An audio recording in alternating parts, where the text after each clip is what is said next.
This is Reality Dispatch, written by Jim Mintz.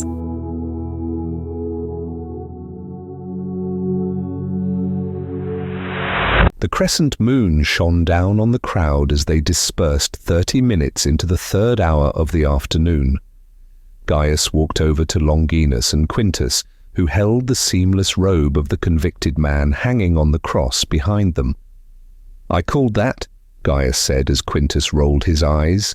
He was upset, already in a heated debate with the legionnaire over who would ultimately take possession. Gaius was confident that both men would back down. He was not the most feared infantryman in Judea for no reason. He could handle both men with 2 flicks of his sword. He expected to be handed the garment as soon as he approached. "I promised this to my wife as a wedding gift," Quintus explained. "I don't care. I take charge of the garments. You both know this. Hand it over," Gaius demanded. The legionnaire and Quintus looked at one another. Longinus removed a set of dice from the inside of his hip pouch and held them up. Gaius laughed. "It's only fair," said Longinus. Gaius knew he would terminate the lives of both men if he lost, but he decided to indulge them in their quest for fairness. There was still a large crowd around, and for them to bear witness to a double murder after the execution of their leader would not bode well. The mother of the convicted was still weeping at the foot of the cross. "Roll it," he demanded.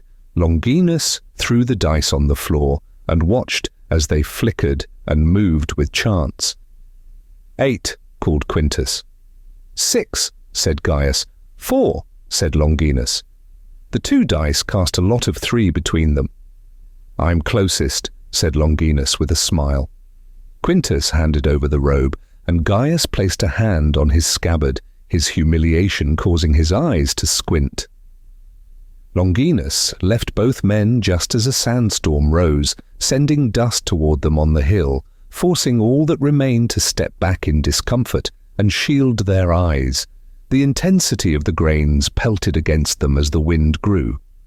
Soon, a harsh smattering of dust and pebbles erupted from all directions. Gaius was alone, surrounded by the tornado that followed his every step. He couldn't break away from its grip. It was leading him, possibly off the edge of the cliff, toward certain death. When he arrived, it fizzled away, revealing a world beyond the cliffs where Gaius had a first-hand view of time in fast motion. Plants and trees grew and withered rapidly. Rain came and went. Clouds circled above, casting down lightning bolts before moving on as quickly as they had arrived. A tower and castle rose from the dust, and an army appeared to storm the walls. The army vanished, and the castle crumbled back into dust. Then a series of houses sprouted from the ground, built up, and then collapsed, just as the castle had. Arrows on signs sprang from a metallic base that Gaius could never have imagined exist. The arrows projected themselves in illuminated light, 1,000 times brighter than the candles that lit the temples of Rome. Huge, wing-spanned aircraft followed the route of these arrows before they too disappeared into nothing. After what felt like thousands of years passing in the blink of an eye, Gaius was alone on the hill. It looked like Judea again, but no one else was around. There was no town he could see, just dust and sand, the way he remembered it when he traveled to Rome and returned through the desert, the way he remembered the desert to look, desolate, uninviting, and evil, the fear of the nothing beyond. He looked on at his fear. The sun grew fierce upon his back.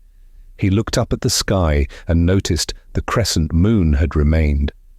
Then a fire erupted on the horizon. Gaius stood from his post and walked down the hill toward the flames. He no longer felt in control of his actions. He felt as if he were in a dreamlike state.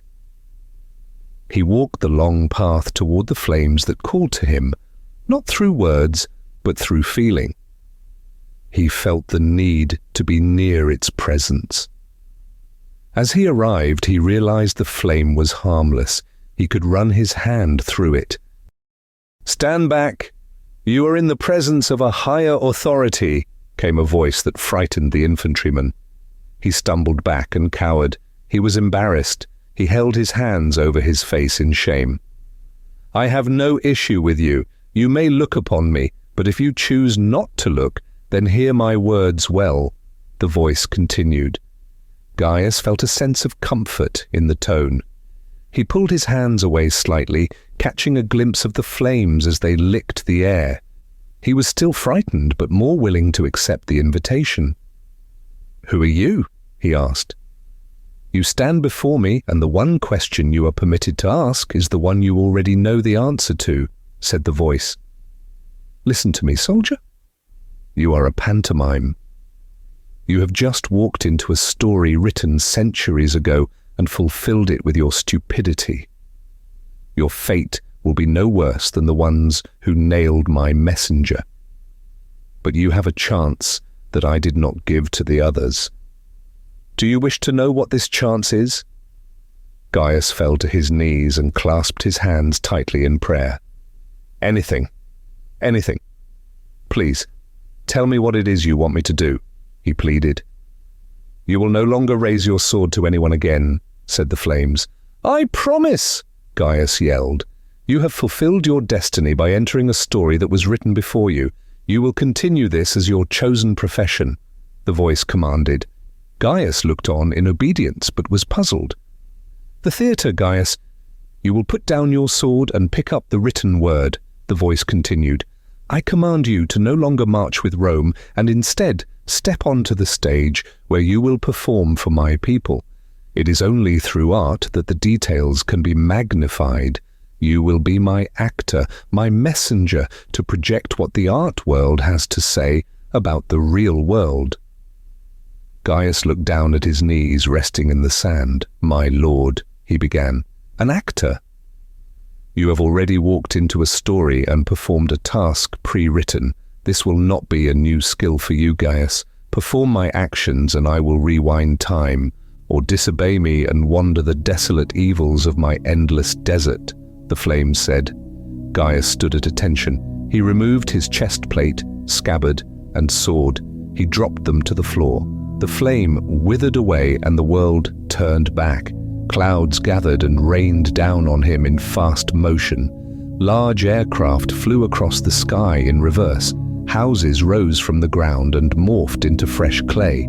Trees sprung up from the ash, blossomed into health, then shrank back into weeds. All the while, Gaius held his head up to the sky and looked at the crescent moon, unmoving despite the passing of time.